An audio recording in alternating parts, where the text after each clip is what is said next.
હું વિસાવદરથી પાગડાર ભાવિક બોલું છું. હું ધોરણ 3 માં અભ્યાસ કરું છું અને હું આજે એક વાર્તા રજૂ કરીશ. વાર્તાનું નામ છે બતકનું બચ્ચું. એક બતકનું બચ્ચું હતું. એની માં કહે, ચાલ તને તરતા શીખવું.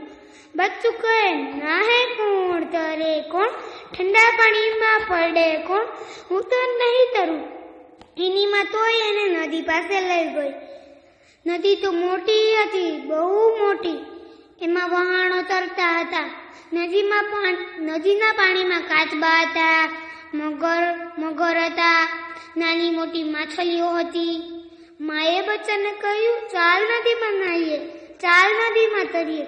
બચ્ચું કહે, નાહે કોણ તરે કોણ, ઠંડા પાણીમાં પડે કોણ, હું તો નહીં ના, નહીં તરું. બતક તો એને તળાવમાં કાંઠે લઈ ગયું.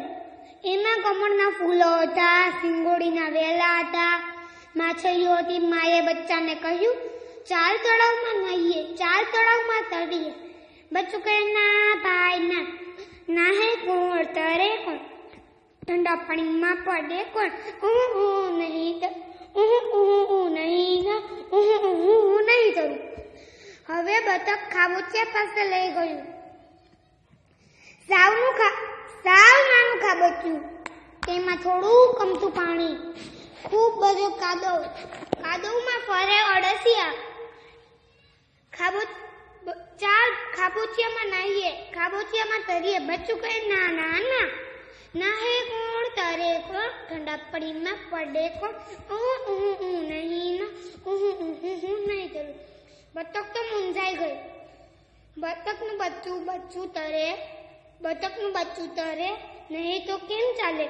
મરઘીના બચ્ચા ચાલે, ચકલીના બચ્ચા ઉડે, બતકના બચ્ચા તો ચરે જ ને.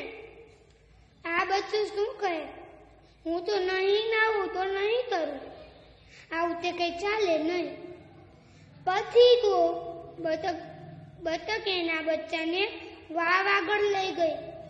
વાવ આગળ ઊંડી અંધારી હતી. અંદર પાણી હતું.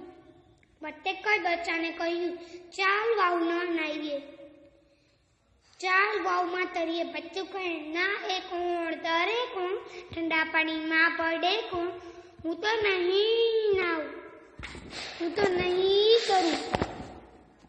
એટલામાં બચ્ચાને બાપે આવી કહ્યું, જરા નીચું જો. બચ્ચાએ નીચું જોયું ને બાપે પાણીમાં ધક્કો માર્યો. બચ્ચું પાણીની અંદર ગયું અને પછી બહાર આવ્યું. પછી તરવા લાગ્યું અને તરતા તેને આવડી ગયું.